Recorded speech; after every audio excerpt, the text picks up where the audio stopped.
Nagpatuloy ang paghakbang ni Aling Elena Perez. Ang kanyang puso may halong galak at pangamba. Ang matayog na get na ipinaayos niya mula sa mga ipon sa Saudi at Hong Kong ay bumukas, at doon, sa wakas, ay nakita niya ang kanyang pinangarap. Isang bahay na kulay krema, may 2 palapag, na may maluwag na balkonahe kung saan niya inakalay mag-aalmusal sila ng kanyang mga anak tuwing umaga, kasabay ng mainit na kape at sariwang hangin.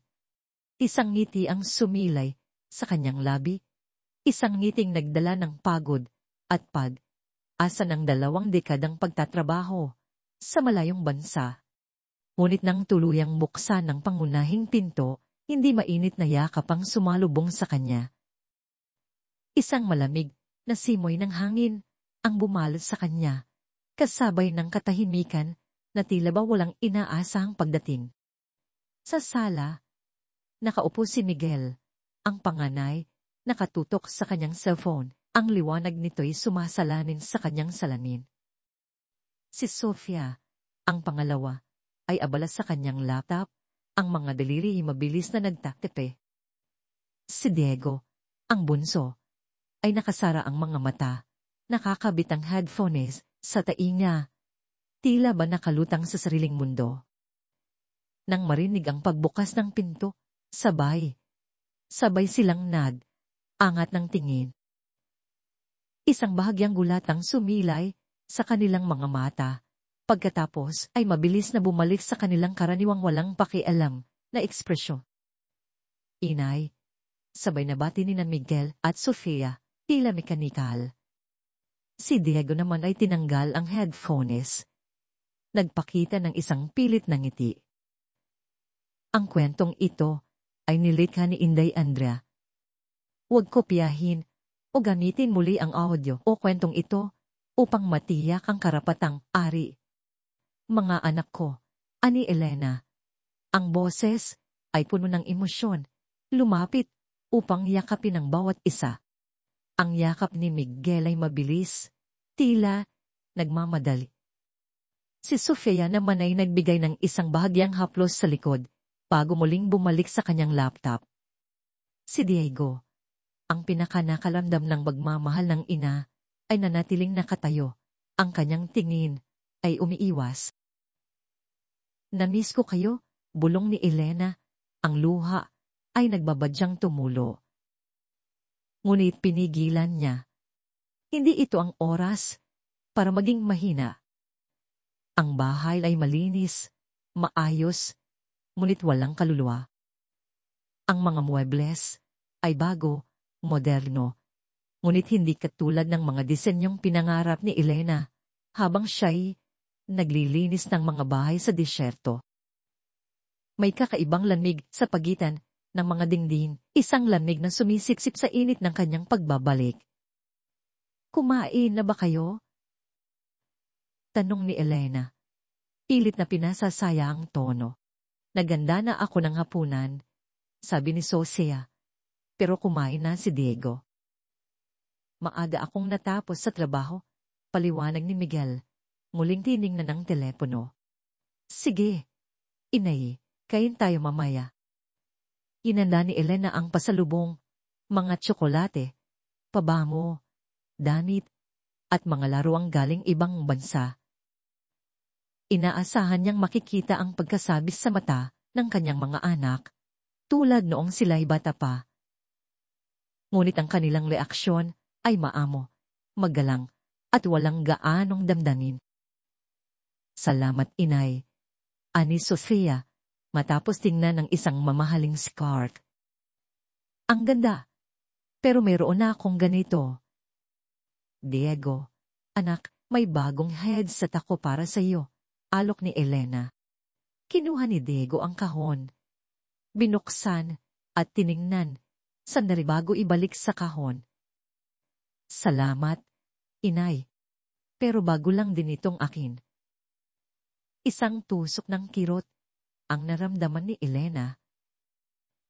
Tila ba, ang mga bagay na pinaghirapan niya ay hindi na mahalaga sa kanila. Kinaumagahan, habang Aalmusal, sinubukan ni Elena na muling buksan ng usapan. Alam niyo ba, mga anak, na isipan ko ng seryoso. Gusto kong magtayo ng isang karinderya dito sa may palengke. Tatawagin ko itong Lena's Lutong Bahay para araw, magkasama tayo, makakain kayo ng masasarap na luto ko. Nagkatinginan sina Miguel at Sofia. Magandang ideya, inay, ani Miguel, ngunit walang sigla ang boses. Pero inay, sa laki ng puhunan na ipinadala nyo para sa bahay, baka kailangan pa nating isipan yan. Mahal, ang negosyo ngayon. O nga po. Inay, ayon ni Sofia. Saka, saan po kayo kukuha ng oras? Tagagaling nyo lang po sa ibang bansa. Dapat po magpahinga muna kayo. Si Diego ay tahimik. Naglalagay ng paborito nitong tosino sa kanyang plato. Ang tingin ay nakatutok sa kanyang pagkain. Narinig ni Elena ang mga salitang ito, ngunit ang pilit na pagiging praktika ng mga anak ay tila pagler na humaharang sa kanyang pangarap. Nais niyang makita ang kanilang suporta, ang kanilang pagkasabik na muling makasama siya at maranasan ang init ng kanilang sariling bahay na luto. Ngunit ang nakita niya ay aatubili. Sa mga sumunod na araw, nagsimulang mapansin ni Elena ang mga kakaibang bagay. Ang bahay ay may bagong telebisyon, mas malaki, kaysa sa dapat nilang bilhin. Batay sa budget na ibinigay niya, may bagong refrigerator din at washing machine. Hindi niya masabi kung saan nanggaling ang mga ito, dahil ang huling halagang ipinadala niya ay para sa pagtatapos ng konstruksyon. Ang tanungin niya si Miguel, sinabi lang nito na napagkasya po namin, inay, dahil sa mga sale. Ang pinaka-nakapag-alala kay Elena ay ang uugali ni Diego. Madalas itong wala sa bahay at kapag nandoon naman ay tahimik, tila may malalim na iniisip. Ang kanyang mata ay tila laging may takot at madalas ay bigla itong lumalabas ng bahay ng walang paliwanag. Isang hapon, narinig ni Elena ang pagtunog ng cellphone ni Diego. Kinuha nito, tiningnan ng color-eyed, at biglang naging putla ang muka. Mabilis nitong kinansela ang tawag, at bumulong ng mamaya na lang bago itago sa bulsa. Nang tanungin ni Elena kung sino yon, sinabi lang nito no wrong number lang po, inay. Ngunit ang panginginig sa kanyang boses at ang pag-iwas ng tingin ay nagsabi ng iba. Hindi mapakali si Elena. Ang loob niya ay nagsasabi na mayroong mali. Hindi ito ang payapa at masayang pagbabalik na pinangarap niya. Isang umaga upang magpagaan ng loob at upang magsimulang survey para sa kanyang karinderya. Nagpasya si Elena na pumunta sa lokal na palengke. Ang ingay at sigla ng palengke ay kakaiba sa katahimikan ng kanyang bahay. Amoy sariwang isda, gulay, at mga iba't ibang panimpla ang bumarot sa kanya. Tanong siya sa mga tindera kung may bakanteng pwesto. Habang naglalakad, may isang boses na tumawag sa kanyang pangalan. Lena? Ikaw ba yan? Elena Perez. Lumingon si Elena. Isang lalaki, ang nakatayo sa likuran niya, may malawak na ngiti, ang kanyang buhok ay may ubal na. Ngunit ang kanyang mga mata ay nagpapakita ng pamilyar na kislap. Si Mang Roberto Bert Reyes, ang kanyang unang pag-ibig, ang kapitan ng kanilang barangay. Nagkatitigan sila ng ilang saglit, kapwa nagulat. Bert. Diyos ko, Bert, ang laki ng ipinagbago mo. Ani Elena, ang kanyang puso. Biglang bumilis. Ikaw rin, Lena. Ani Bert, ang kanyang ngiti ay lumayn. Pero hindi nagbago ang ganda mo, isang bahagyang pamumula ang sumilay sa pisngi ni Elena. Kagagaling mo lang ba mula sa ibang bansa? Nagkwentuhan sila ng ilang saglit. Ikinuwento ni Elena ang kanyang pagbabalik at ang pangarap niyang karinderya. Nakinig si Bert ng may tunay na interes, hindi katulad ng mga anak niya. Magandang ideya iyan, Lena. Sigurado akong marami ang matutuwa sa luto mo. Tinanong ni Bert ang tungkol sa kanyang pamilya, sa kanyang mga anak. Naramdaman ni Elena ang tunay na pag-aalala sa boses ni Bert, isang bagay na matagal na niyang hindi naramdaman. Mabuti naman sila, Bert. Mga malalaki na. Ngunit ang isang pait ay bumalot sa kanyang dila nang sabihin niya iyon. Napansin ni Bert ang bahagyang pagbabago sa kanyang ekspresyon. Kamusta ang bahay? Tanong ni Bert, may pagtataka sa kanyang tinig. Pinakamaganda yan sa barangay natin. Narinig ko nga mula sa mga kapitbahay mo, na kung saan na ang ganda raw ng bahay ni Aling Elena. Pero parang ang tahimik, walang sigla. Hindi tulad ng dati. Ang huling pangungusap ni Bert ay tumama sa puso ni Elena na parang isang matalid na sibat. Ang mga salitang tahimik, walang sigla ay nagpuno sa kanyang isip. Oo, totoo. Ang kanyang pinaghirapan ay isang marangyang istruktura, ngunit ito'y isang istrukturang walang buhay, isang bahay na walang init. Ang kanyang pangarap na magkaroon ang isang tahanan ay tila ba naglaho na sa malamig na katahimikan ng kanyang sariling bakuran. Tumingin si Elena kay Bert, ang kanyang mga mata ay puno ng lungkot at tuon. Sa gitna ng mataong palengke, naramdaman niyang may iisang tao pa ring nakakaintindi sa kanya. Patuloy ang pagtatangkang iparamdam ni Aling Elena ang kanyang pagmahal sa mga anak, kahit patila may hindi nakikitang pader sa pagitan nila. Araw, sinisikap niyang lutuin ang mga paborito nilang pagkain, mula sa sinigang na baboy na may sariwang gulay, hanggang sa adobong manok na may balat na malutong. Ang bawat ulam ay may kalakip na alaala. Isang kwentong ibinabahagi niya habang kumakain sila, ang mga araw na pinagdusahan niya sa init ng disyerto, ang pagka-miss sa simpleng lasa ng binakbet, o ang pagiging maingat sa bawat sentimo para lamang makapagpadala. Alam niyo ba, mga anak, simula niya isang gabi, habang abala si Miguel sa kanyang telepono at si Sofia ay sumasagot ng emails, may isang beses sa Hong Kong, nagkasakit ako. Wala akong kapamilya roon. Ang gusto ko lang, may magluluto ng lugaw para sa akin. Walang ibang nagawa, kundi ang magtiis, dahil sayang ang bayad sa ospital.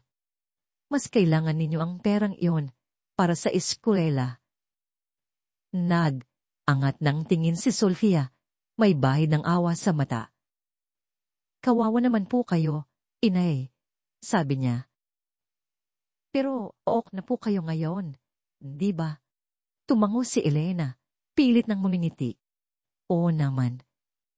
Pero ang hirap malayo sa pamilya, lalo na kung may sakit ka. Kaya ngayon, gusto ko, magkakasama tayo. Hindi na ako aalis. Gusto kong makabawi sa inyo.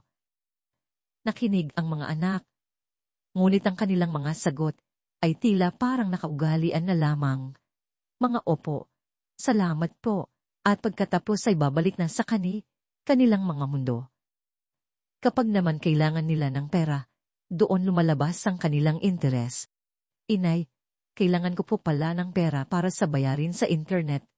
Ay Sofia, may kasamang matamis na ngiti. Ang bagal po kasi nitong plan namin. Nahihirapan po ako sa online work.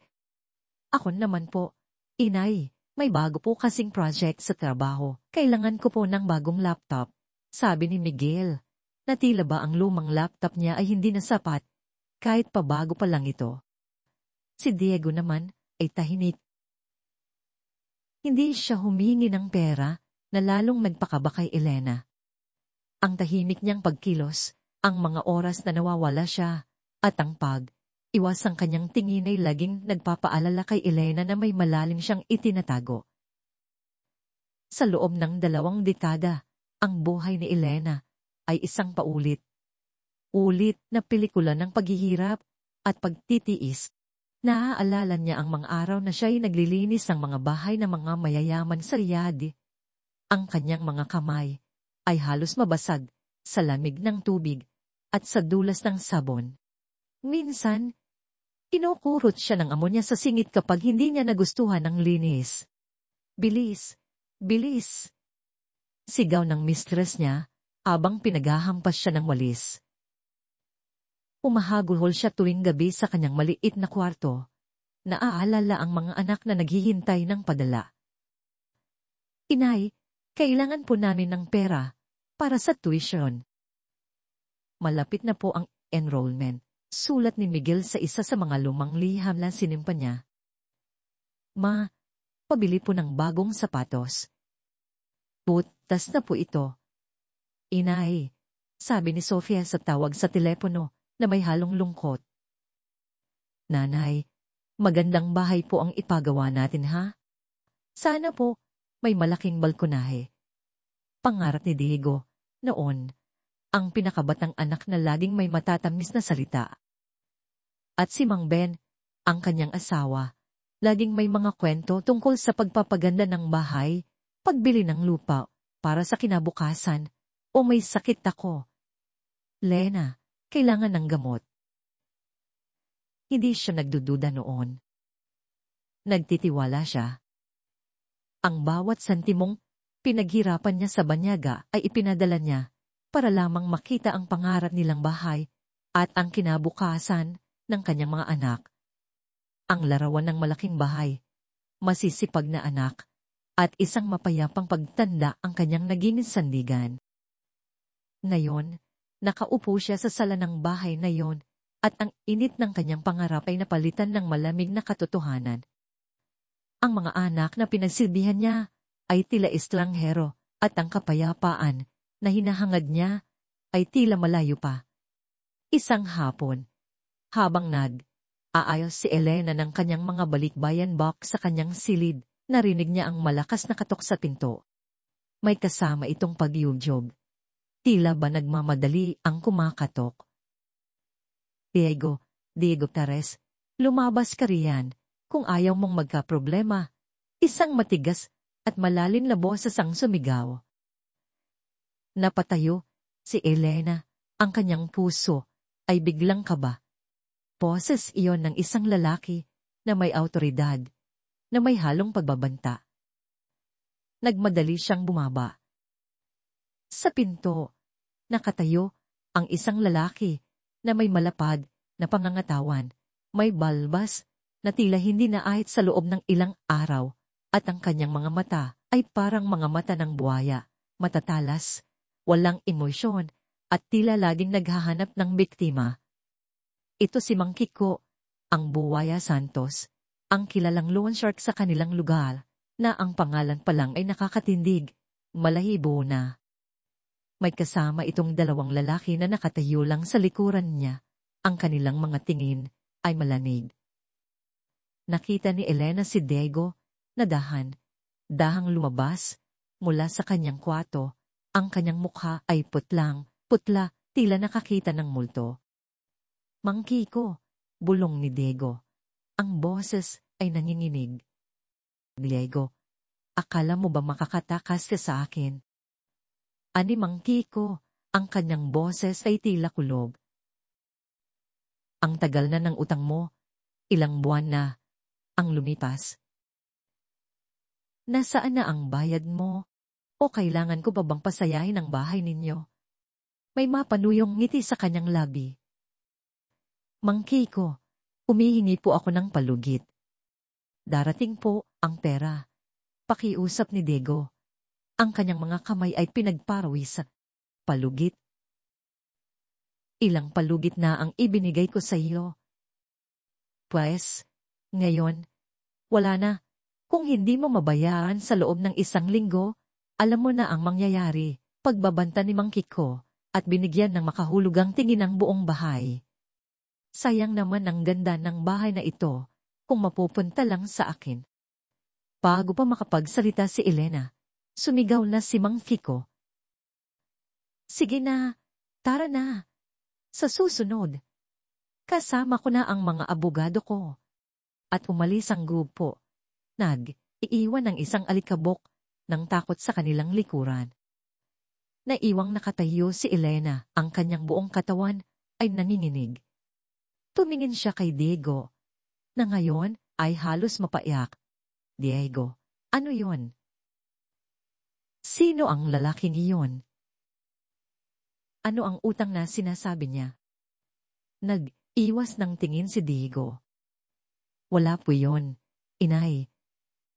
Maliit na problema lang po. Sa trabaho lang po. Kaya ko po ito. Kaya mo? Kung kaya mo, bakit ganyan ang itsura mo?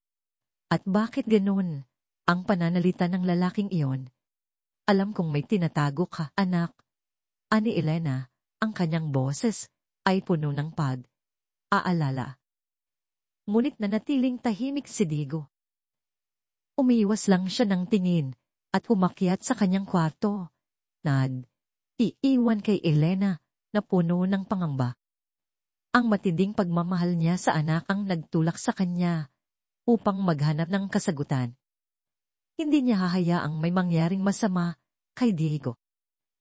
Kinabukasan, habang naglalakad si Elena patungo sa palengke upang bumili ng mga sangkap pa sa kanyang karinderya kahit pa hindi pa siya sigurado kung kailan siya makakapagsimula. Nakita niya si Kapitan Bert na nakikipag-usap sa mga kapitbahay. Nag-atubili siya noong una. Ngunit ang pag-aalala sa kanyang anak ay mas malakas. Lumapit siya kay Bert. Bert, mahinang tawag ni Elena. Lumingon si Bert. Ang kanyang ngiti ay agad na lumabas. Lena, kamusta ka? May problema ba? Napansin niya ang pag-aalala sa mukha ni Elena. Ikinuwento ni Elena kay Bert ang nangyari kahapon, ang pagdating ni Mang Kiko at ang pagbabantan nito kay Diego. Habang nagsasalita siya, nakita niya ang pagbabago sa mukha ni Bert mula sa pagiging magiliw, naging seryoso at malalim ang kanyang tingin. Si Mang Kiko, ani Bert, bumuntong, ini niya. Nakakatakot talaga ang buhaya na iyon. Kilala siya sa buong barangay bilang walang awa. Marami na siyang pinahirapan at kinuhanan ng arian dahil sa utang. Mahirap makawala sa kanyang mga kuko. Pero ano ang utang ni Diego? Sinabi niya na sa trabaho lang. Pero hindi ako naniniwala, ani Elena, ang boses ay halos pabulong. Pakiusap, Bert. Tulungan mo akong alamin ang totoo. Bilang kapitan, alam kong marami kang nalalaman. Tumango si Bert, puno ng pag-unawa. Huwag kang mag-alala, Elena. Tutulungan kita. Pero kailangan mong maging matatag. Hindi madali ang kalaban natin. At kailangan mong maging handa sa kung ano man ang matutuklasan mo. Pinayuhan ni Bert si Elena na maging maingat at huwag munang magbayad ng walang sapat na impormasyon. Marami ang ginagamit ni Mang Kiko na pananakot para makakuha ng pera. Dapat nating malaman kung gaano kalaki ang utang at kung legal ba ang mga interes na ipinapataw niya. Dahan, may bahagi rin ng kanyang nakaraan ng ibinahagi ni Bert. Alam mo, Lena, naging kaibigan ko rin si Mang Ben noon. Mabait si Ben, masayahin, at napakageneroso. Kaya lang, mahilig din siyang sumubok ng suwerte. Madalas siyang maglaro sa tupada at sa sabungan. Umaasang mananalo ng malaki para sa pamilya, pero hindi siya ganoon kasuwalte. Madalas, laging talo. Ang huling pangungusat ni Bert ay tumama sa puso ni Elena na parang kidlat. Si Mang Ben, ang kanyang asawa, ang ama ng kanyang mga anak, ang taong pinagkatiwalaan niya ng lahat. Ang alaala ng mga liham ni Ben na laging humihingi ng pera para sa oportunidad o negosyo ay nagsimulang magbigay ng mas masamang kahulugan. Ang mga salita ni Bert ay nagtani ng isang buto ng pagdududa sa kanyang isip, isang buto na unting sisibol at magbubunyag ng isang mas malaking sikreto. Ang pag-aalala para kay Diego ay napalitan ng isang panginginig na may halong takot at matinding pagkabahala para sa kanyang buong pamilya. Naramdaman ni Elena na ang kanyang paghahanap sa katotohanan ay simula pa lamang. Hindi nga nagtagal, muling dumating ang dilim sa pituan ni Aling Elena. Kinabukasan, habang naghahanda siya ng almusal para sa mga anak, narinig niya ang malakas na busina ng sasakyan at ang pamilyar na boses ni Mang Kiko, ang buwaya, santos na sumisigaw sa labas ng kanilang bakuran. May kasama itong isa pang lalaki, mas malaki at mas mukhang masama, at sa likuran nila ay nakaparada ang isang luma at kalawanging jeep na may logo ng Retoman. Ang tunog pa lang ng salitang iyon ay nagpalamig na sa kanyang dugo. Diego Tares, lumabas ka riyan. Hindi na ako magpapaalam ng maayos. Sigaw ni Mang Kiko. Ang boses ay mas matigas kaysa dati. Ang tagal na ng utang mo. Ngayon na ang bayaran. O kukunin ko ang bahay ninyo. Biglang nagulantang ang buong pamilya. Nahulog ang hawak ni Elena na sandok. Napatayo si Miguel mula sa lamesa. Namutla. Si Sofia naman ay halos mahimatay sa gulat. Si Diego, na laging tahimik, ay biglang naging puti. Ang kanyang mga kamay ay nanginginig. Diego, ano ang ibig sabihin nito? Tanong ni Elena, ang kanyang boses ay tila lumabas mula sa malalim na balon ng pangamba.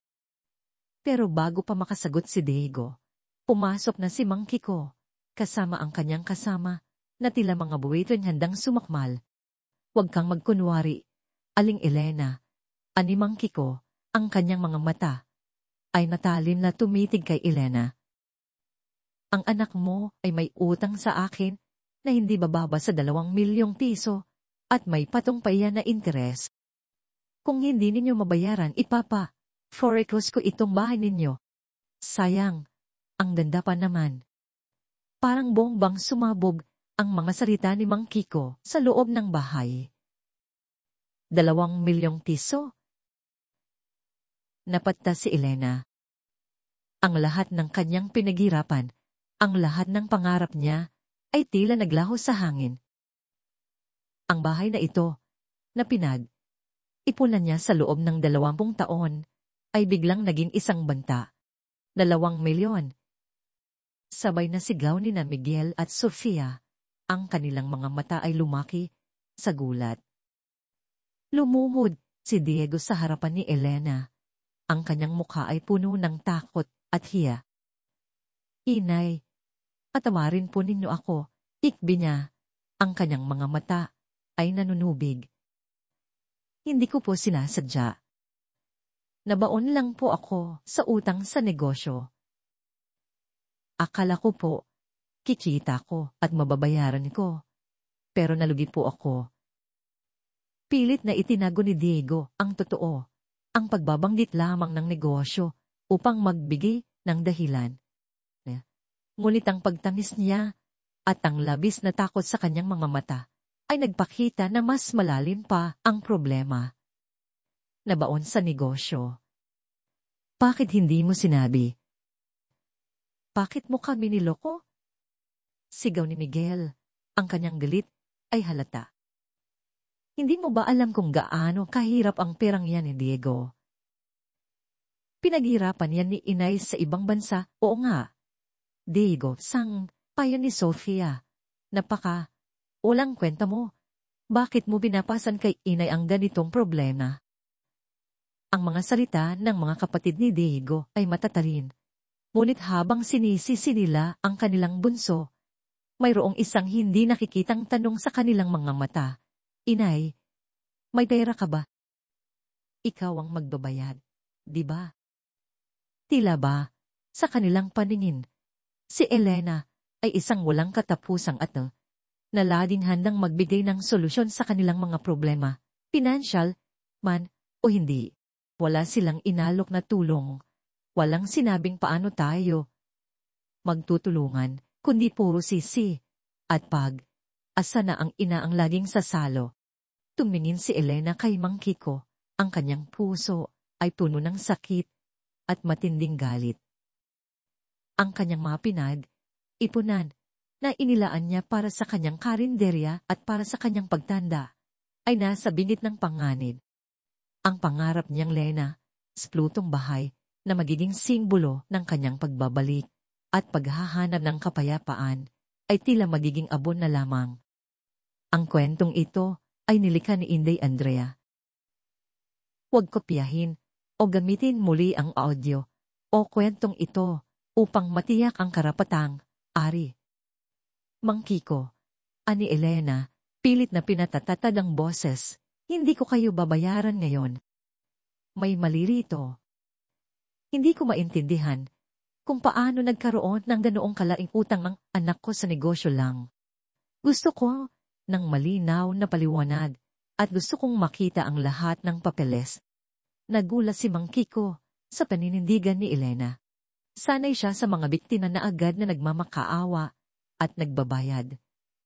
Aba, matigas ka ani Mang Kiko. Ang kanyang mukha ay namula sa galit. Hindi mo ako kilala, Aling Elena. Ako si Kiko, ang buhaya.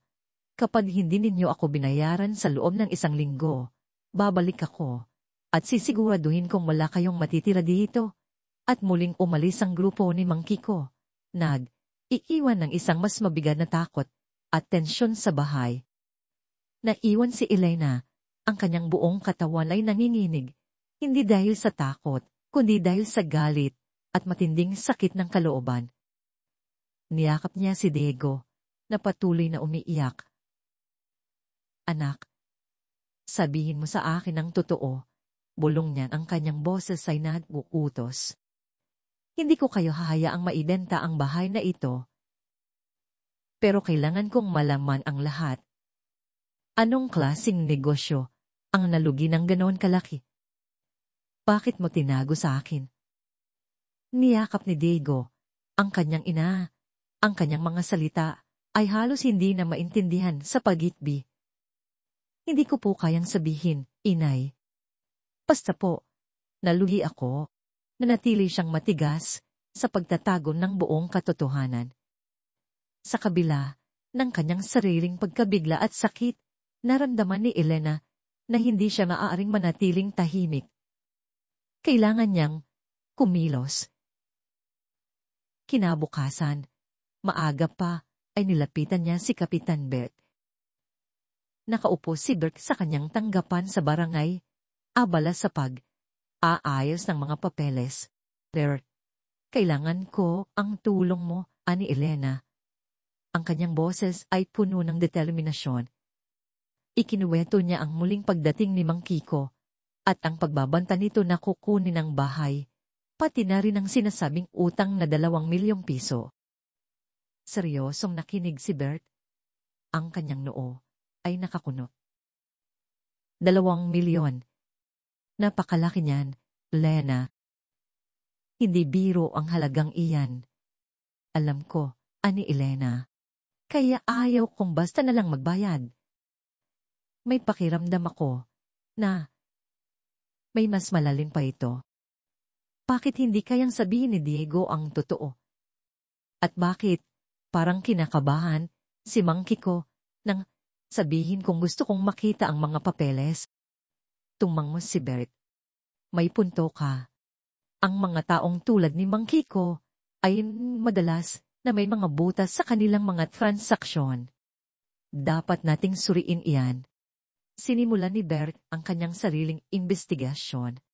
Bilang kapitan, may access siya sa mga impormasyon at may kakayahang kausapin ng mga tao sa komunidad. Nagtanong siya sa mga kapitbahay, sa mga kaibigan ni Diego, at maging sa mga dating kasama ni Mang Ben. Isang hapon, bumalik si Bert sa bahay ni Elena. Ang kanyang mukha ay puno ng lungkot. "Lena, may narinig ako mula sa isang dating kakilala ni Mang Ben at sa isang matandang tinder sa sabungan." Simula niya, ang kanyang boses ay mahina. "Hindi ito madaling pakinggan, Lena, pero sa tingin ko, kailangan mong malaman ng totoo." Naramdaman ni Elena ang pagdalo ng lamig sa kanyang katawan. Handa na siya sa anumang sasabihin ni Bert. "Sabihin mo, Bert." "Kaya ko, ang asawa mo, si Mang Ben. Bukod sa pagiging mahilig sa swerte, mayroon pala siyang matinding bisyo, susugal." Ani Bert, tumingin kay Elena. Hindi lang sa tupada o sa sabungan. Nabaon din siya sa utang sa tong, its at mahyong sa mga underground na kasino dito sa bayan. Madalas niyang gamitin ang pangalan mo, Lena, at ang pera mo upang magpautang at maglaro. Ang sabi ng iba, ginawa niya ito upang masabi na siya ang nagtataguyod ng pamilya, na siya ang may kakayahang magpalaki ng pera. Pero laging talo. At marami siyang iniwang utang sa iba't ibang tao, kabilang na si Mang Kiko. Nalaglag ang panga ni Elena. Ang kanyang mundo ay tila gumuho sa isang iglap. Si Mang Ben, ang kanyang pinagkakatiwalan, ang ama ng kanyang mga anak. Siya ba ang dahilan ng lahat ng ito? Ang mga sulat na laging humihingi ng pera para sa negosyo o pagpapaganda ng bahay ay biglang nagkaroon ng mas masakit na kahulugan. Ang mga taong madalas sabihin ni Mang Ben na kasosyo niya sa negosyo ay malamang mga kasama niya sa sugal. Ang pagkakasakit niya sa ibang bansa, ang kanyang paghihirap, ang bawat sentimong kanyang ipinadala, ay ginamit lang pala ni Mang Ben sa sugal. Ang pangarap na bahay ay itinayo sa pawis niya. Ngunit ang pundasyon nito ay tila ba nabubulok na sa ilalim ng mga sikreto at kasinungalingan ang kanyang asawa. Ang pagkabigla at sakit ay halo-halo. Naramdaman ni Elena ang matinding pagtataksil, hindi lang mula kay Mang Ben, kundi maging kay Diego, na tila ba naging kasabwat sa pagtatago ng katotohanan. Ngunit sa gitna ng lahat ng ito, mayroon ding unawa na sunisilay. Bakit niya ba nagtatago si Diego? Dahil ba sa takot na masira ang pangalan ng kanyang ama sa mata ng kanyang ina? Ang mga pagdududa ni Elena ay biglang nagkaroon ng hugis. Hindi na lang ito tungkol sa utang ni Diego. Ito ay tungkol sa isang mas malaking halimaw, ang halimaw ng mga sikreto at kasinungalingan na matagal nang kumakain sa kanyang pamilya. Ang kanyang mga mata na dati puno lamang ng pag-asa ay ngayon aalab sa pagnanais na alamin ang buong katotohanan. Gaano man ito kasakit. Alam niya, kailangan niyang harapin ang halimaw na ito, hindi lang para kay Diego, kundi para sa buong pamilya. Ang mga salita ni Kapitan Bert ay tila apoy na nag-alab sa puso ni Aling Elena. Ang pagdududa, na dati pinulamang, ay nayoy, nagkaroon ng matalas na gilid. Hindi siya maaaring tumigil doon. Kailangan niyang malaman ang buong katotohanan, gaano man ito kasakit, gaano man ito kadisgrasya.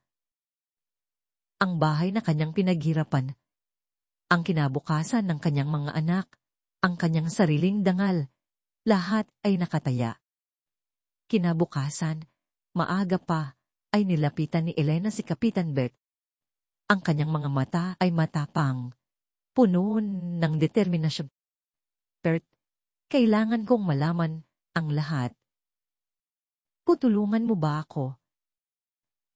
Pumango si Bert Ang kanyang mga mata ay puno ng unawa at pagsuporta. Oo, Lena, sa abot ng aking makakaya. Sinimulan nila ang paghahanap mula sa tanggapan ng barangay.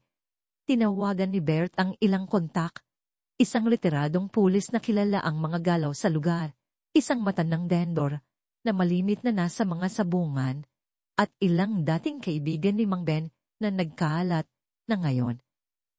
Samantala, si Elena naman ay abala sa bahay. Sinimulan niyang halungkatin ng mga lumang kahon, ang mga sulat, ang mga resibo na naiwan ni Mang Ben. Ang bawat papel ay tila nagtatago ang isang kwento, isang pahiwatig. Sa isang lumang aparador sa kwarto nila ni Mang Ben, nakita niya ang isang kahon, ang sapatos, na nakatago sa ilalim ng mga lumang damit. Nang buksan niya, bumungad sa kanya ang tumpok ng mga resibo ng pautang, mga IOU slips na may malalaking halaga, at ilang betting slips mula sa sabungan. Ang mga petsa ay tumutugma sa mga panahong nagpapadala siya ng malaking halaga para sa pagpapaganda ng bahay o negosyo. Ang pinakamalaki sa mga iyo ay may pirma ni Mang Kiko Santos na may petsang ilang buwan bago mamatay si Mang Ben. Naninginig ang mga kamay ni Elena habang binabasa ang mga ito. Ang bawat numero ay tila bumubulong ng pagtataksil. Hindi ito maaari. Bulong niya sa sarili, ang luha ay nagbabadyang bumagsak. Samantala, bumalik si Kapitan Bert. Ang kanyang mukha ay seryoso. Lena, may balita ako. Isinara niya ang pinto upang walang makarinig. Nakausap ko si Aling Nena, ang dating tindera, ng kakanin sa labas ng sabungan. Madalas daw niyang makita si Mang Ben doon, halos araw, lalo na tuwing may derby. Hindi lang yon. May mga nagsabi rin na madalas siyang nakikita sa likod ng tindahan ni Mang Tonyo, sa Maytong, Itsan. Ang bawat piraso ng impormasyon ay unting bumubuo sa isang nakakapanindig, balahibong larawan. Ang kanyang asawa, ang ama ng kanyang mga anak, ay nabubuhay sa isang lihim na mundo ng sugal. Ang pera na pinaghirapan niya sa ibang bansa, ang bawat sentimong inilaan niya para sa pamilya, ay tila ba nauwi lamang sa usok ng sigarilyo at sa ingay ng mga baraha. Nagpatuloy ang kanilang investigasyon. Dinala ni Bert si Elena sa mga lugar na madalas puntahan ni Mang Ben. Sa isang liblib na eskinita, sa likod ng isang lumang bodega, nakita niya ang mga tao na naglalaro ng its sa isang madilim na sulok. Ang amoy ng yosi at alak ay bumungad sa kanya. Ang isang matandang lalaki na dating kakilala ni Ben ang lumapit kay Bert. "Oh, Kapitan Bert, magandang araw. Bakit kayo na parito?" "Mang Pedrin," ani Bert, "gusto ko lang magtanong tungkol kay Mang Ben, ang asawa ni Aling Elena." Tiningnan ni Mang Pedrin si Elena, may awa sa mga mata. Si Mang Ben. Kawawa naman. Pero alam mo, Aling Elena, matagal na siyang nabaon sa sugal. Madalas niyang sabihin na para sa pamilya, para may maipadala sa asawa niya. Pero laging talo. At madalas siyang manghiram kay Mang Kiko. Kaya nga, noong namatay siya, marami ang nakakita kay Diego na pumupunta dito. Tila ba may kinakausap, may binabayaran. Ang mga salita ni Mang Pedring ay parang mga balang tumama sa puso ni Elena. Si Diego. Siya ang nagbabayad.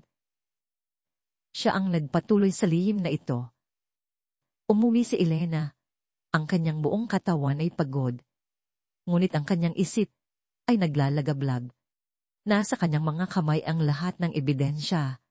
Ang mga resibo, ang mga testimonya, ang nakaraang pagbabalik ni Mang Kiko. Panahon na Panahon na para harapin ang katotohanan. Gabi na.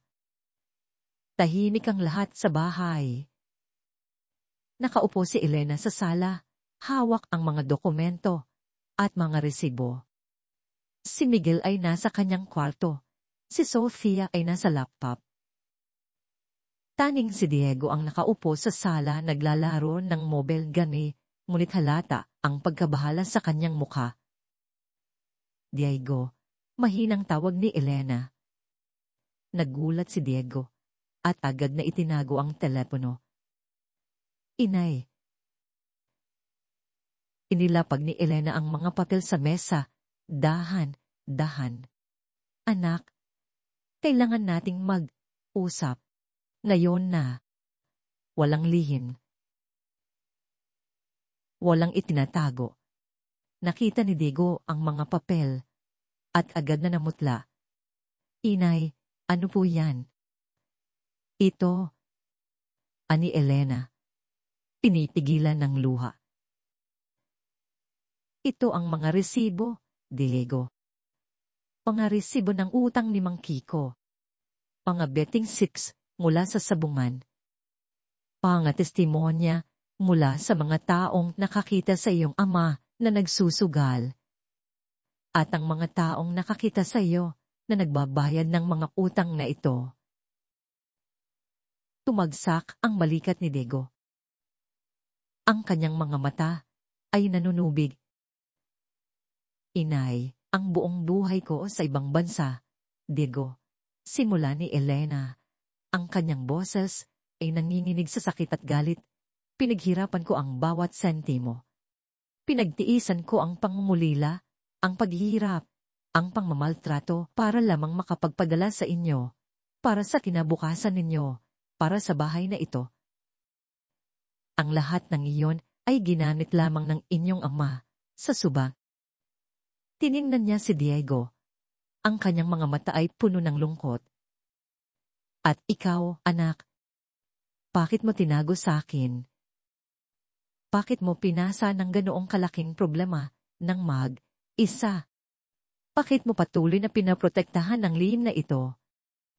Hindi na napigilan ni Diego. Umagulgol siya. Ang kanyang katawan ay nanginginig. Lumuhod siya sa harapan ng kanyang ina. Inay, patawarin po ninyo ako. Patawarin po ninyo ako. Ayaw ko lang pumasira ang pangalan ni tatay. Ayaw ko po, masaktan kayo. Noong namatay po si tatay, pumunta po rito si Mang Kiko. Sinisingil po ako. Sabi niya, kung hindi ko raw po babayaran, kukunin niya ang bahay. At malalaman niyo po ang totoo. Gusto ko pong protektahan si tatay at ayaw ko rin pong malaman ninyo ang hilap na pinagdaanan namin. Sinubukan ko pong bayaran, inay, patuloy ni Diego. Ang boses ay halos pabulong. Kaya ako po, madalas wala sa bahay. Nagtatrabaho po ako sa mga odd jobs, kahit anong trabaho, para lang po may maibayad. Pero ang laki po ng interes ni Mang Kiko. Hindi ko na po kaya. Halos gabi po akong hindi makatulog sa takot. Takot na malaman ninyo. Takot na mawala ang bahay na ito. Ang mga salita ni Diego ay piraso sa puso ni Elena. Ang kanyang mundo, tila gumuho. Ang kanyang asawa, ang pinagtatiwalaan niya ng kanyang buhay at pinaghirapan, ay nagtaksil sa kanya. Ngunit sa gitna ng matinding sakit, mayroon ding matinding awa at pagmamahal para sa kanyang bunso.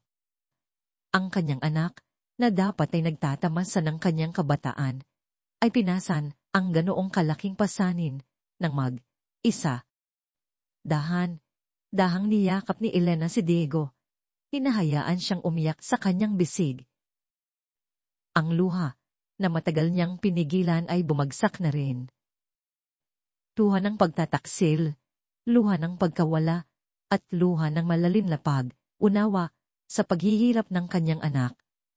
Ang ingay ng iyak ni Diego ay umabot sa mga kwarto ni Miguel at Sofia. Dali silang bumaba. At nakita ang eksena, si Diego na nakayakap kay Elena, ang kanyang ina na umiiyak, at ang tumpok ang mga papel sa mesa. Anong nangyari? Anong ni Miguel? Ang kanyang boses ay puno ng pagtataka. Tumingin si Elena sa kanyang dalawang anak. Mga anak, nalaman ko na ang lahat. Ang pamanin niyo, si Mang Ben, nagtago ng malaking sikreto sa atin. Nabaon siya sa sugal at iniwan niya ang malaking utang na ito kay Diego. Nagulat sina Miguel at Sofia. Ang kanilang mga mukha ay namutla. Si tatay? Sabay nilang tanong. Oo, sagot ni Elena. Ang kanyang boses ay basag. Ang pera na ipinapadala ko para sa bahay, para sa inyo, ginamit niya sa sugal. At si Diego, sinubukan niyang itago ang lahat. Sinubukan niyang bayaran ang utang na ito ng mag-isa para lamang protektahan ang pangalan ng inyong ama. At hindi ko malaman ang totoo. Ang reaksyon ni Miguel at Sofia ay halo, pagkabigla, galit, at sa huli, matinding pagsisisi. Hindi maaari. Sigaw ni Miguel. Ang kanyang galit ay lumabas. Ganoon ba talaga si tatay? Hindi ko mapaniwalaan. Bakit niya nagawa yon sa atin? Kay inay. Si Sofia naman ay tahimik. Ang kanyang mga mata ay nanunubig. Tiningnan niya si Diego, nang ngayon medyo kalmado na. Ngunit halata pa rin ang pagod at sakit. Diego, kaya pala ang tahimik mo. Bakit hindi mo sinabi sa amin? Sana, tinulungan ka namin. Ang kanilang mga mata ay nagtagpo, at sa sandaling iyon, ang padler na itinayo sa pagitan nila ay nagsimulang gumuho. Nakita nila ang ganoong kalaking pasanin na pinasan ang kanilang bunso. Ang kanilang pagiging abala sa sariling mundo, ang kanilang pagiging bulag sa paghihilap ni Diego ay lumabas sa kanilang isipan. Ang kanilang pagiging kritikal kay Diego kanina ay napalitan ng malalim na pagsisisi at tawa. Sa sumunod na araw, pumunta si Kapitan Bert sa bahay ni Elena. Nakita niya ang pagod sa mata ni Elena, ngunit nakita rin niya ang kakaibang lakas. Nagkwentuhan sila sa hardin, malayo sa mga anak. Napakasakit, Bert, ani Elena, ang malaman ng lahat. Ang pagtataksil ni Ben, at ang hirap na pinagdaanan ni Diego. Elena, sabi ni Bert, hinawakan ang kamay niya. Alam kong mahirap. Pero kailangan mong maging matatag. Alam mo, sinubukan kong babalaan si Ben noon. Sabi ko sa kanya, Ben, itigil mo na yan. Masisira ang pamilya mo. Pero hindi siya nakinig. Nabulag siya sa asang manalo. Gusto niya kasing patunayan na kaya niyang magbigay ng masarap na buhay para sa inyo nang hindi umaasa sa padala mo. Pero ang mali niya, gumamit siya ng maling taan. Ang mga salita ni Bert ay nagbigay ng konting kapanatagan kay Elena. Hindi siya iisa. May nakakaintindi sa kanya. Hindi man nawala ang sakit at galit sa puso niya para kay Mang Ben. Unti niyang naintindihan ng motibo ng asawa. Gaano man ito kamali. Ngunit ang unawa na yon ay hindi nagpapawala sa katotohanan ng problemang kinakaharap nila. Ang sikreto tungkol kay Mang Ben at ang pasanin ni Diego ay nailabas na. Ang mga kasinungalingan ay nagkalat sa lupa, ngunit kasama ng mga iyon ay ang bagong asa, ang asa na sa kabila ng lahat. Ang kanilang pamilya ay makakabangon, mas matatag, mas nagkakaisa. Ang kanilang bahay ay hindi na isang malamig na istruktura, kundi isang lugar kung saan nagsisimula ang pagpapatawad at paghilom ng mga sugat. Ang liwanag ng katotohanan, gaano man kasakit, ay nagbubukas ng daan para sa pagbangon. Ang mga salita ni Kapitan Bert ay tila apoy na nag-alab sa puso ni Aling Elena. Ang pagdududa, na dati pinulamang, ay ngayon nagkaroon ng matalas na gilid. Hindi siya maaaring tumigil doon. Kailangan niyang malaman ang buong katotohanan, gaano man ito kasakit, gaano man ito kadisgrasya. Ang bahay na kanyang pinaghirapan, ang kinabukasan ng kanyang mga anak, ang kanyang sariling dangal, lahat ay nakataya. Ang mga taon niya bilang olyo kung saan natuto siyang makipag-ugnayan sa iba't ibang uri ng tao, magpaka-tiyaga, at maghanap ng solusyon sa mga mahihirap na sitwasyon, ay ngayon ang kanyang mga sandata. Kinabukasan, maaga pa ay nilapitan ni Elena si Kapitan Bert. Ang kanyang mga mata ay matapang, puno ng determinasyon. Bert, kailangan kong malaman ang lahat. Tutulungan mo ba ako? Tumango si Bert. Ang kanyang mga mata ay puno ng pag-unawa at pagsuporta. O, Lena, sa abot ng aking makakaya, may kilala akong abogado, si Ate Ice Reyes, tapat at magaling. Nakatutulong siya sa mga biktima ng loan shark sa maliit na bayad. Maaaring siya ang makatulong sa atin. Buong maghapong abala sina Elena at Kapitan Bert. Sa gabay ni Bert, sinimulan ni Elena ang pag-aral sa mga dokumentong naiwan ni Mang Ben at ang mga papel na ipinakita ni Mang Kiko. Ang bawat resibo, bawat sulat, ay sinuri niya ng maingat. Nagbasa siya tungkol sa mga batas sa pagpapautang, sa mga karapatan ng mga nangutang, at sa mga ipinagbabawal na praktis ng mga loan shark. Ang kanyang isip, na matagal nang ginamit sa pagpaplano ng budget at pagtitipid para sa pamilya, ay ngayon ay naatutok sa paghahanap ng mga butas at kahinaan sa sistema ni Mang Kiko. Hindi siya pumayag na maging biktima lamang. Inay, paano po kami makakatulong?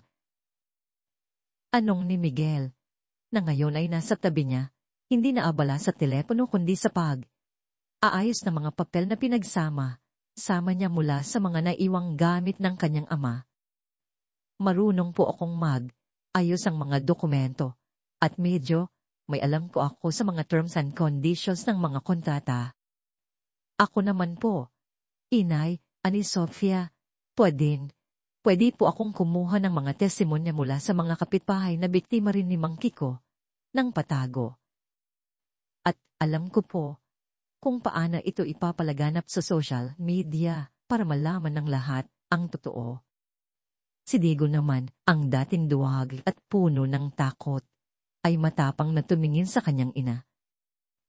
Inay, haharapin ko po siya. Sabihin niyo lang po kung kailan at saan. Hindi ko na po hahayaang takutin niya tayo.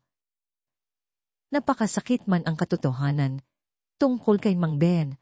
Ang pagkakaisap ng kanyang mga anak ay nagbigay ng panibagong lakas kay Elena. Ito ang pamilya na kanyang pinangarap, nagkakaisa sa oras ng kadipitan. Ang plano ay unting nabuo. Sa tulong ni Ate Ice Reyes, nalaman nila na ang mga interes na ipinapataw ni Mang Kiko ay illegal at labis. May mga probisyon din sa batas na nagpoprotekta sa mga nangungutang laban sa pananakot at pagbabanta. Nagtipon sila ng sapat na ebidensya, mga resibo na may nakatagong interes, mga kopya ng mga text message na may pagbabanta mula kay Mang Kiko at ang testimonya ni Diego. Dumating ang araw ng paghaharap. Ang tanggapan ng barangay ay naging sentro ng tensyon. Si Kapitan Bert, bilang pinuno ng barangay, ang namahalas sa pagpupulong. Sa loob, nakaupo si Aling Elena, matatag. Sa tabi niya ay si Ate Ice Reyes. Sa kanyang likuran, nakatayo ang kanyang mga anak, Miguel, Sofia, at Diego, na may mga seryosong mukha, ngunit may determinasyon sa kanilang mga mata. Nang bumukas ang pinto, pumasok si Mang Kiko ang Buaya Santos, kasama ang dalawa niyang tauhan. Ang kanyang balbas ay tila lalong lumago at ang kanyang mga mata ay matatalas pa rin. Mayabang siyang umupo sa tapat ni Elena, ang kanyang ngiti ay nakakasuklam. Oo, mukhang handa na kayong magbayad, Aling Elena. Simula niya, ang kanyang boses ay puno ng pambabastos. Sana ay sapat ang dinala nyo, dahil ang bahay ninyo ay maganda at marami ang may gusto rito. Ngunit hindi nagpatinag si Elena. Ang kanyang ekspresyon ay kalmado, ang kanyang tingin ay matatag. Mang Kiko, ani Elena, ang kanyang boses ay malinaw at matatag. Hindi kami rito para magbayad ng walang katanungan.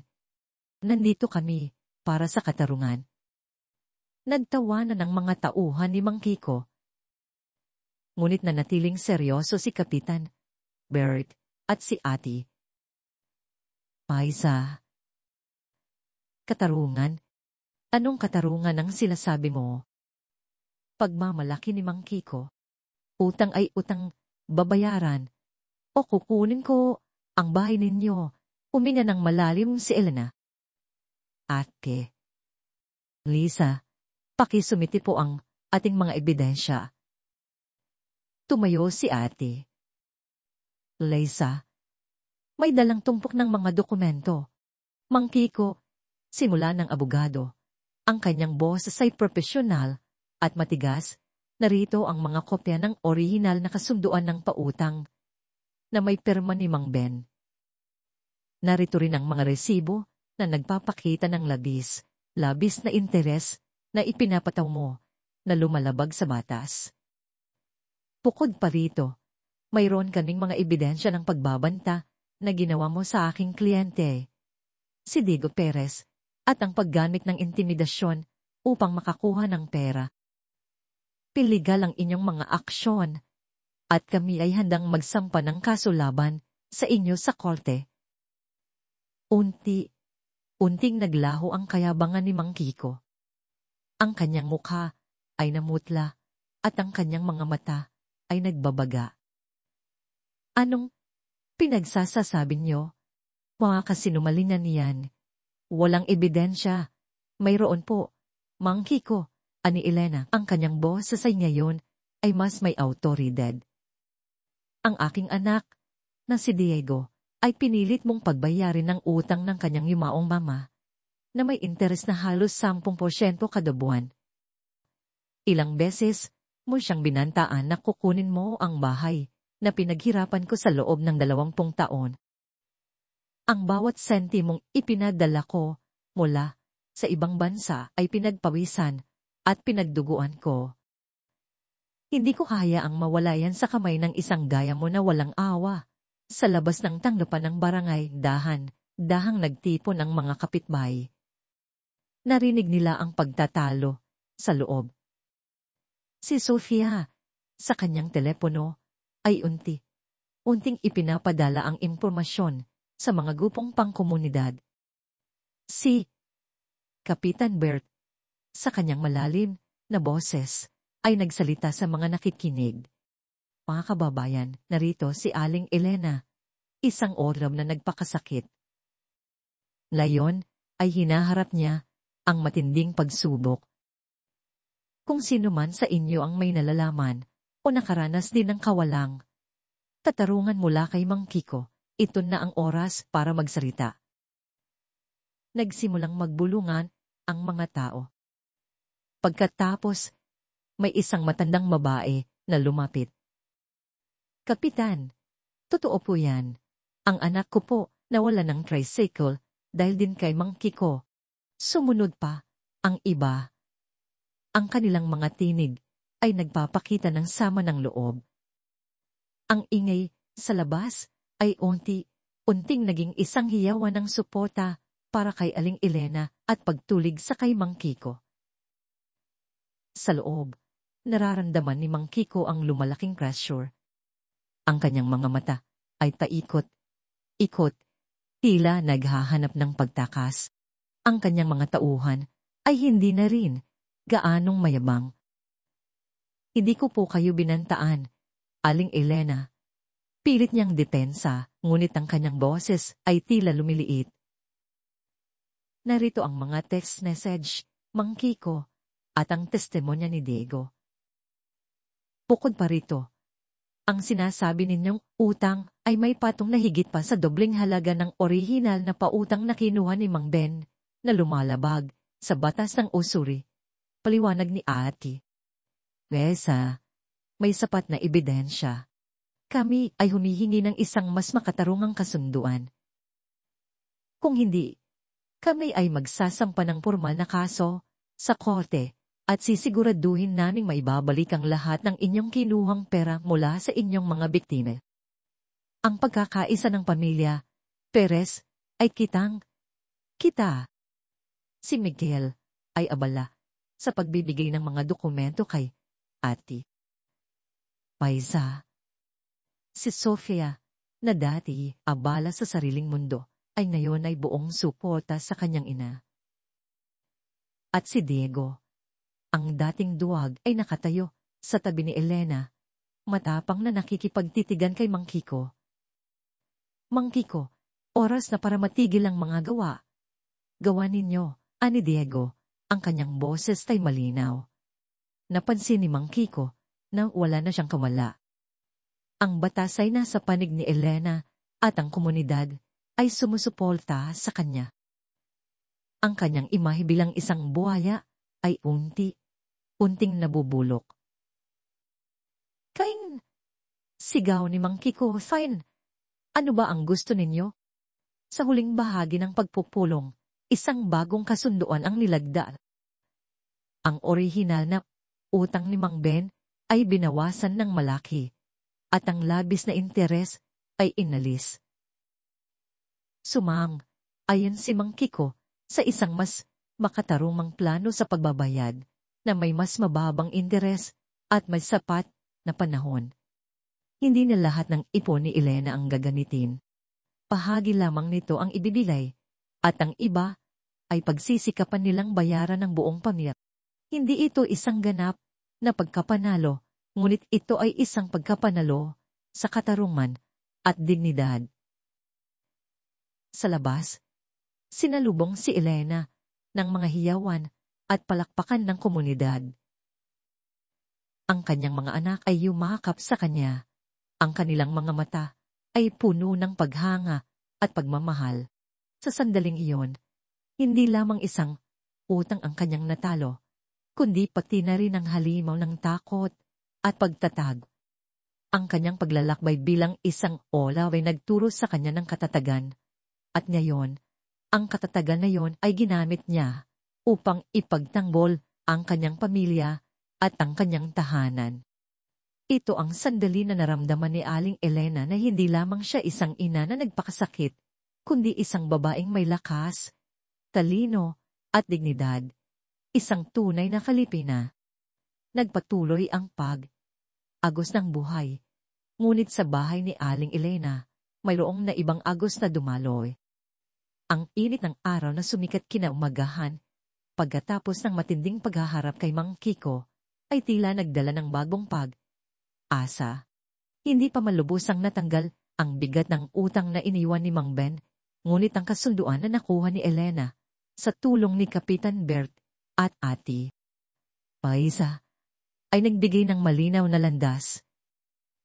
Ang 2 milyong piso ay nabawasan ng malaki at ang nakakatakot na interes ay ninalisan na.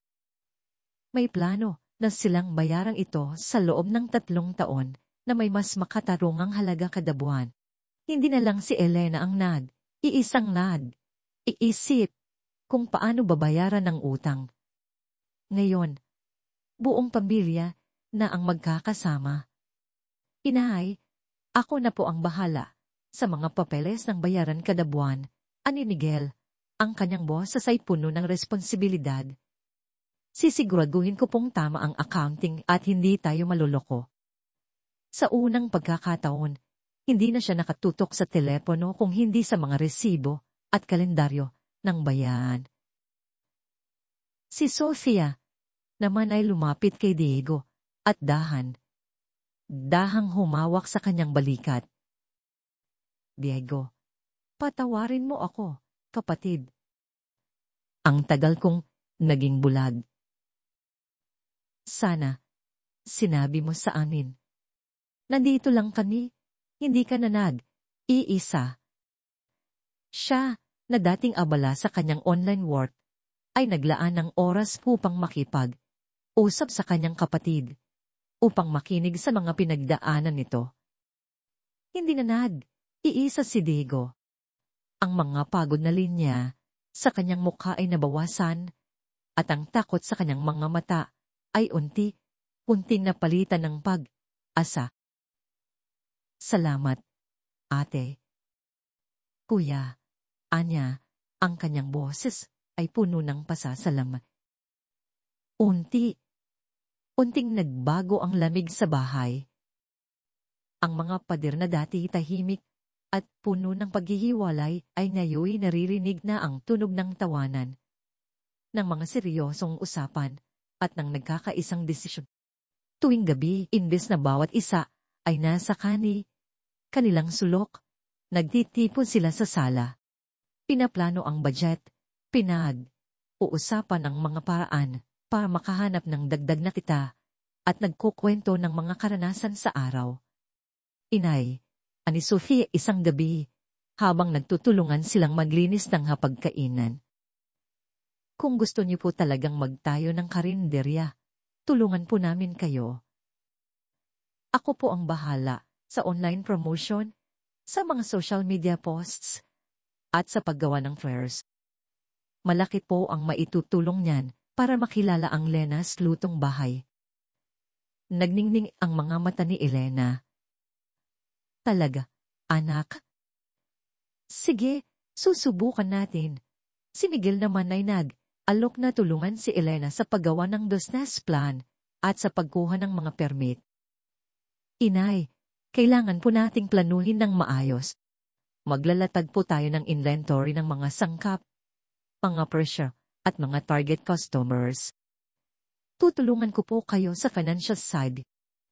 At si Diego, na may natutunan mula sa kanyang mga odd jobs, ay alok na siya ang maging luto, at deliver.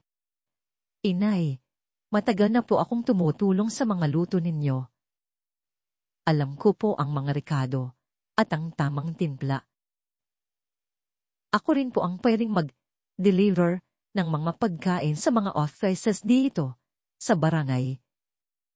Ang pangarap na Lena's lutong bahay na dati tila malabo at malayo ay unting nagkaroon ng hugis.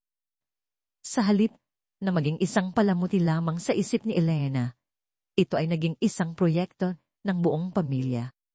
Sa sumunod na 2 buwan, abala ang pamilya Perez. Naghahanap si Elena ng tamang pwesto sa palengke. Sa tulong ni Kapitan Bert, nakahanap sila ng isang maliit, ngunit malinis na pwesto na may sapat na espasyo para sa lutuan at mga lamesa. Si Miguel, sa kanyang kaalaman sa accounting, ay inayos ang budget para sa pagpapagawa at pagbili ng mga kagamitan. Si Sofia naman, gamit ang kanyang laptop, ay gumawa ng mga kaakit na disenyo para sa logo ng karinderya at mga larawan ng masasarap na luto ni Elena. Si Diego, sa kanyang pagiging praktikal, ay tumulong sa pagpipinta ng puwesto, sa pag-aayos ng mga upuan at lamesa, at sa paglilinis. Siya rin ang kasama ni Elena sa paghahanap ng mga sariwang sangkap sa palengke. Habang ginagawa nila ito, nagkakaisa sila. Nagbabangayan, kung minsan, ngunit laging nagkakabati at nagtutulungan.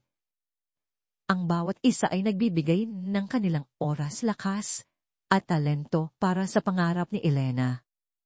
Tumating ang araw ng pagbubukas. Lena, slow tong bahay, ang nakasulat sa isang malaking tarpaulin na gawa ni Sofia. Naghanda si Elena ng kanyang mga pinakapaboritong luto. Ang kanyang sikat na adobong pula, ang malinamnam na sinigang na hipon, at ang kanyang bersyon ng paksiw na lekon. Maaga pa lang ay dumami na ang mga tao. Mga kapitbahay, mga kaibigan ni Kapitan Bert, at maging ang mga nakarinig ng kwento ni Aling Elena ay dumalo. Si Miguel ang nakaupo sa cashier, abala, sa pagtanggap ng bayad at pagsusulat sa kanyang ledger. Si Sofia naman ay lumilibot sa mga customer. Nakangiti at nagtatala ng mga feedback, habang kinukunan ng mga larawan ang mga nagkakagusto sa pagkain para sa kanyang social media posts. Si Diego ay nasa likod, abala sa paghihiwa ng mga gulay at paghahanda ng mga ulam. Ang kanyang mukha ay may ngiti na hindi na napitpilit. Ang kwentong ito ay nilikha ni Inday Andrea. Huwag kopyahin o gamitin muli ang audio o kwentong ito upang matiyak ang karapatang ay. Si Elena, ang may ari at ang puso ng karinderya, ay masayang naglilipat, lipat mula sa kusina patungo sa mga customer, nakikipagkwentuhan at tinitiyak na masaya ang lahat. Ang bawat ulam ay niluto niya ng may pagmamahal at ang bawat haplos ng kanyang sandok ay tila nagbubulong ng mga kwento ng kanyang pinagdaanan. Kung mayroon kang mga hiling o puna, mangyaring mag-comment para ipaalam sa akin. Lubos na nagpapasalamat si Inday Andrea. Ang sarap talaga ng luto mo, Lena. Ani Mang Tonyo, isang matagal ng kapitbahay. Ito ang lasa ng bahay na matagal kong hinahanap. Naramdaman ni Elena ang init sa kanyang puso. Ito ang pangarap niya. Hindi lang ito tungkol sa pera, kundi sa pagkakaisa, sa pagmamahalan, at sa pagbibigay ng ngiti sa mga taong kumakain ng kanyang luto. Ang karinderya ay hindi lang isang negosyo. Ito ay naging simbolo ng kanilang muling pagkabuhay. Sa gitna ng lahat ng kaguluhan at pagbabago, dahang lumalim ang relasyon ni Elena at Kapitan Bert. Sa mga tahimik na oras, pagkatapos magsara ng karinderya at matapos makatulog ng mga anak, naglalakad sila sa gilid ng ilog o nagkakape sa balkonahe ni Elena. Hindi na ito ang mainit at mapusok na pag-ibig ng kanilang kara. Mas matanda na sila, mas marami ng pinagdaanan, at mas marami ng sugat sa puso. Ang kanilang pag-ibig ay mas tahimik, mas matatag, at mas malalim, tulad ng matandang puno na nagbibigay lilim sa gitna ng init ng tag-araw. Si Bert ay laging nasa tabi ni Elena, hindi lang bilang kapitan ng barangay kundi bilang isang kaibigan, isang tagapakinig, at isang kaagapay. Hinawakan niya ang kamay ni Elena nang gabing nalaman nila ang katotohanan tungkol kay Mang Ben. Pinayuhan niya si Elena ng buong puso sa pagharap kay Mang Kiko. At ngayon, kasama niya si Elena sa pagbubukas ng kanyang karinderya. Ang kanyang mga mata ay puno ng paghanga at pagmamahal. Lena, anya isang gabi, habang nakaupo sila sa balkonahe, umiinom ng kape. Ang galing mo, sa lahat ng pinagdaanan mo, nagawa mo pa ring tumayo at lumaban. At ngayon, tingnan mo ang pamilya mo, nagkakaisa na. Ngumiti si Elena. Hindi ko magagawa ito kung wala ka, Bert. Ikaw ang naging lakas ko, ang naging tanglaw ko. Kung dati pinangarap kong magkaroon ng payapang pagtanda sa bahay na ito, ngayon, kasama ka, mas kumpleto na ang lahat. Ang mga salita ay hindi na kailangan. Ang paghawak ng kanilang mga kamay, ang mga ngiti na binabahagi nila, at ang kapayapaan sa kanilang mga puso ay sapat na. Ang kanilang pag-ibig ay isang patunay na ang tunay na pag-ibig ay hindi nawawala, kundi nagmamature at lumalalim sa paglipas ng panahon. tulad ng masarap na adobo na mas sumasarap habang lumaki. Sa kabila ng lahat ng ligaya at pag-asa, mayroong bahagi pa rin ng puso ni Elena na may sugat. Si Mang Ben. Ang alaala ng kanyang asawa ay laging naroroon, isang anino sa kanilang kasaysayan. Ang pagtataksil, ang kasinungalingan, ang utang na iniwan niya, lahat ay masakit. Ngunit sa paglipas ng mga araw, habang nakikita niya ang pagbabago sa kanyang mga anak at ang paghilom ng kanilang pamilya, unting lumambot ang kanyang puso. Naintindihan niya ang sinabi ni Bear. Gusto ni Mang Ben na patunayan ang kanyang sarili. Gusto niyang maging tagapagbigay.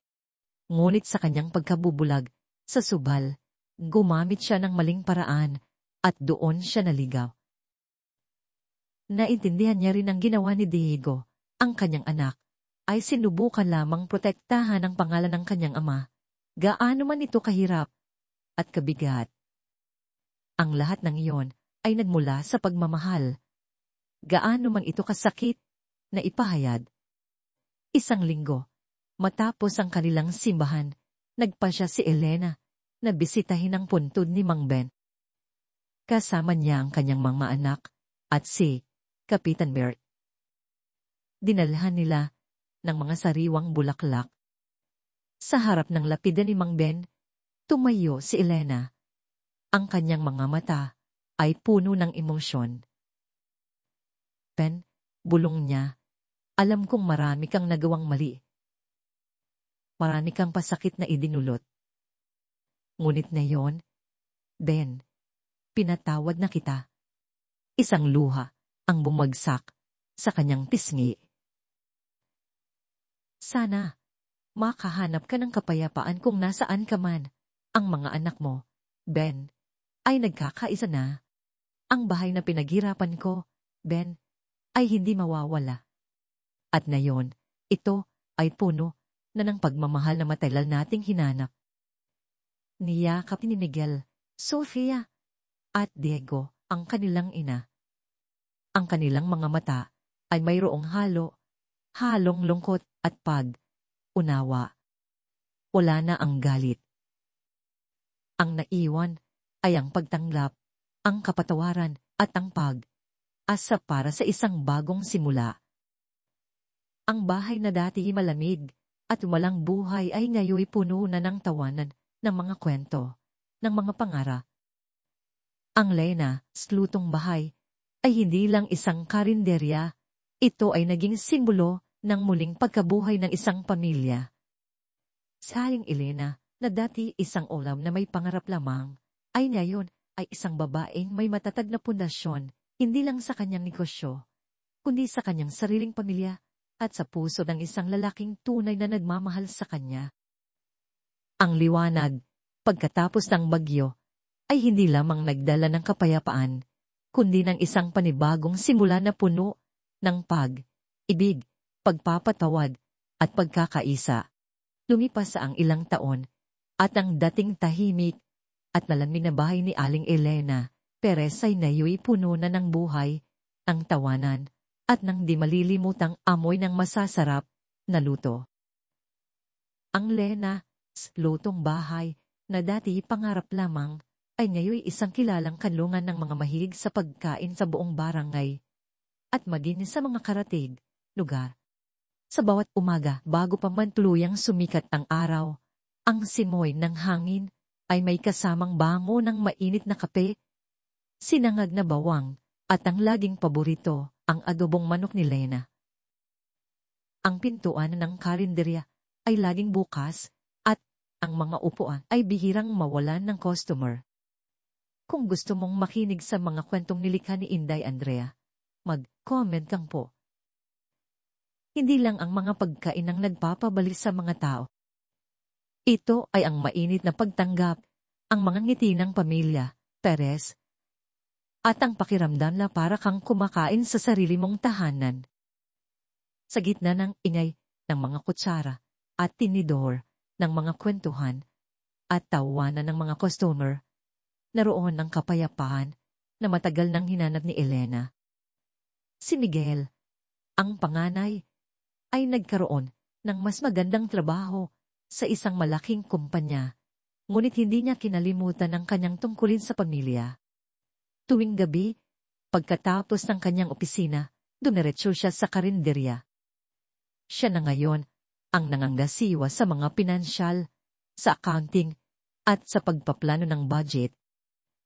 Ang kanyang dating pagiging abala sa telepono ay napalitan ng dedikasyon sa pagpapayaman ng negosyo ng kanilang ina. Inay, sa susunod po, baka pwede nating dagdagan ng isa pang branch, anya isang gabi, habang encode ng mga benta. Ang kanyang mga mata ay puno ng pag-asa. Si Sofia, nang may isang matagumpay na digital marketing specialist, ay bumuo ng sarili niyang kumpanya. Ngunit hindi rin niya kinalimutan ang pinagmulan. Tuwing weekend, kasama ang kanyang asawa at ang kanilang dalawang anak, si Tala, isang maliksing 5 taong gulang, at si Bituin, isang masiglang 2 taong gulang, bumibisita siya sa karinderya.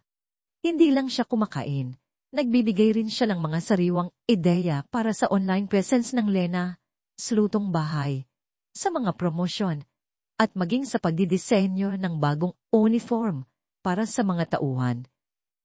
Ang mga tawa ng kanyang mga anak, habang naghahabulan sa mga upuan ng karinderya, ay tila musika sa tainga ni Elena.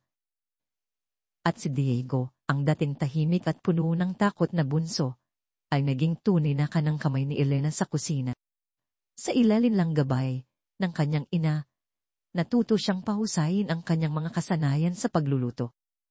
Ang kanyang dating pagkahilig sa mobile games ay napalitan ng pasyon sa paglikha ng mga bagong menu-item o sa pagperpekto ng mga lumang luto ni Elena.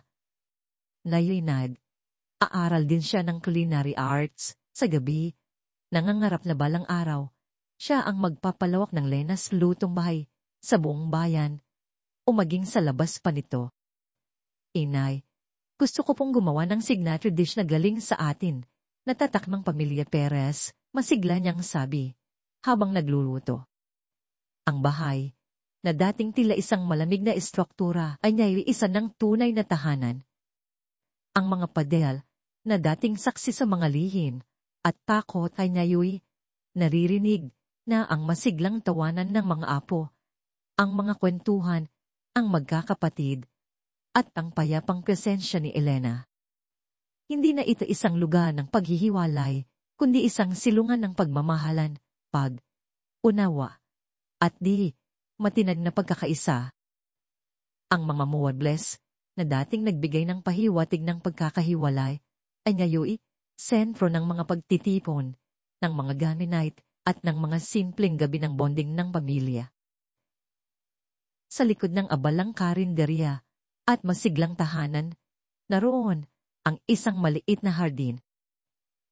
Dito, madalas, makikita sina Aling Elena at Kapitan Roberto, Bert Reyes.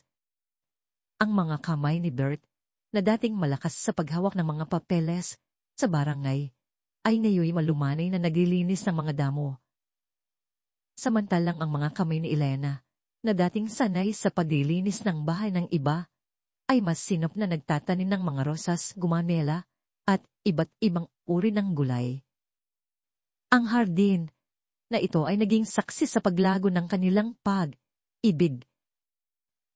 Ang kanilang pag-ibig ay hindi na tulad ng mainit at mapusok na damdamin ng kanilang kabataan na biglang naputol ng mga obligasyon at kapalaran. Ito ay isang pag-ibig na hinubog ng oras, ang mga pagsubok at ng matinding pag-unawa. Tulad ng mga halaman sa hardin, ang kanilang pagmamahalan ay dahang lumago, nag-ugat ng malalim, at ngayoy namumukadkad na. Tuwing dapit, hapon, habang lumulubog ang araw, at bumubulong ang hangin sa mga dahon, nakaupo sila sa isang maliit na bangko sa ilalim ng mangga. Nagkukwentuhan sila tungkol sa araw na lumipas, sa mga balita sa barangay, o sa mga plano para sa kinabukasan. Minsan, inaabot nila ang kanilang mga kamay, nagpapahiwatig ng isang pagmamahal na hindi na kailangan ng maraming salita. Ang kanilang mga mata, na puno ng karanasan at karunungan, ay nagpapakita ng kaligayahan na natagpuan pagkatapos ng mahabang paghihintay. Naaalala mo ba, Bert, noong bata pa tayo, nangangarap tayong magkaroon ng sarili nating maliit na bahay na may hardin sa likod? Ani Elena isang gabi, habang tinatanaw ang mga bituin. Sabi mo, magtatanim din ng puno ng bayabas para may makain tayo tuwing umaga. Mumiti si Bert, pinisil ang kamay ni Elena. O Lena, naaalala ko, hindi man bayabas, pero may mga gulay tayo. At ang bahay, mas malaki kaysa sa ating inakala. Pero ang pinakamahalaga, Glenna, kasama kita rito. Ito ang pinangarap ko, ang makasama ka sa aking pagtanda.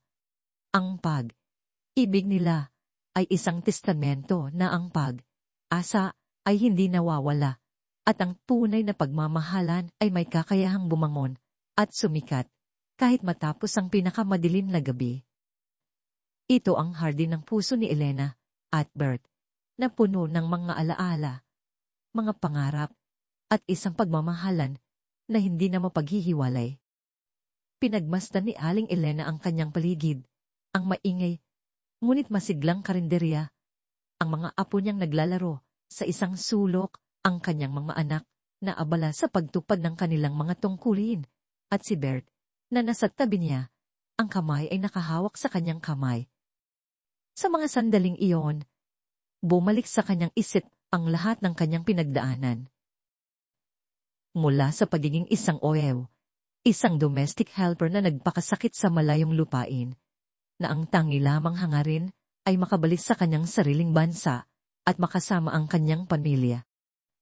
Naalala niya ang bigat ng balikbayan box ng lamig ng pagtanggap, ang sakit ng pagtataksil ng kanyang asawa, at ang takot na kumapit sa kanya nang harapin niya si Mang Kiko. Naalala niya ang luha ni Diego, ang galit ni Miguel, at ang pagtatago ni Sofia. Ngunit higit sa lahat, naalala niya ang kanyang sariling lakas. Ang katatagan na hinubog niya mula sa mga pagsubok sa ibang bansa. Ang karunungan na natutunan niya sa pakikitungo sa iba't ibang uri ng tao. Ang pagmamahal niya sa kanyang mga anak na nagtulak sa kanya na lumaban, hindi para sa sarili niya, kundi para sa kanilang kinabukasan. Ang hardin ng puso na pinangarap niyang maging puno ng kapayapaan at pagmamahal ay ngayoy totoo. Hindi ito perpekto. Mayroon pa ring mga damo na kailangang alisin. Mayroon pa ring mga hamon na kailangang harapin. Ngunit ang pundasyon nito ay matatag, nakatayo sa pagpapatawad, pag-unawa, at walang kondisyong pag-ibig. Ang bahay na pinaghirapan niya ay hindi na lamang isang pisikal na istruktura. Ito na ang kanyang tahanan, ang sentro ng kanyang pag-ibig at buhay. Ang kanyang karinderya ay hindi lang isang negosyo. Ito ay isang pamanang ibinahagi niya sa kanyang mga anak. Isang simbolo ng kanilang muling pagkabuhay. Ang matinag na pagmamahal ng isang ina, ang kanyang pagiging matatag, at ang kanyang pananampalataya sa buhay ay nagbunga. Nagbunga ng isang pamilyang nagkakaisa, ng isang negosyong umuunlad, at ng isang pag-ibig na natagpuan sa takdang panahon. Isang abalang hapon, sa linasutong bahay. Ang mga tawanan, ang mga customer ay bumabalot sa hangin. Si Miguel ay abala sa cashier, nagbibilang ng mga kita. Si Sofia, kasama ang kanyang asawa, at mga anak ay kumakain sa isang sulok, at si Tala ay tumatakbo patungo kay Elena upang bigyan siya ng yakap. Si Diego ay nasa kusina, masiglang naghahanda ng isang bagong batch ng pansit. Umupo si Elena sa isang bakanteng upuan sa labas ng karinderya. Pinagmamasdan ang lahat. Lumapit si Kapitan Bert. Umupo sa tabi niya at mahigpit na hinawakan ng kanyang kamay. Ang kanyang mga mata ay nagpapakita ng kaligayahan, ng kapayapaan. Worth it, inay, bulong ni Diego, lumabas sa kusina at yumakap kay Ilea. Lahat ng paghihirap. Worth it po. Ngumiti si Elena. Ang kanyang mga mata ay nanunubig sa kagalakan. Tumingin siya kay Bert at pagkatapos ay sa kanyang pamilya, ang kanyang hardin na puno ng buhay at pag-asa. Alam niya, higit pa sa anumang halaga ng pera, ang kanyang ibinigay ay ang pinakamahalaga sa lahat. Isang pamilyang natutong magmahal, magpatawad, at bumangon mula sa abo. Ang lahat ng sakripisyo, lahat ng luha, lahat ng pagod, lahat ay sulit. Ang kanyang hardin ng puso ay ngayoy lubos na namumukadkad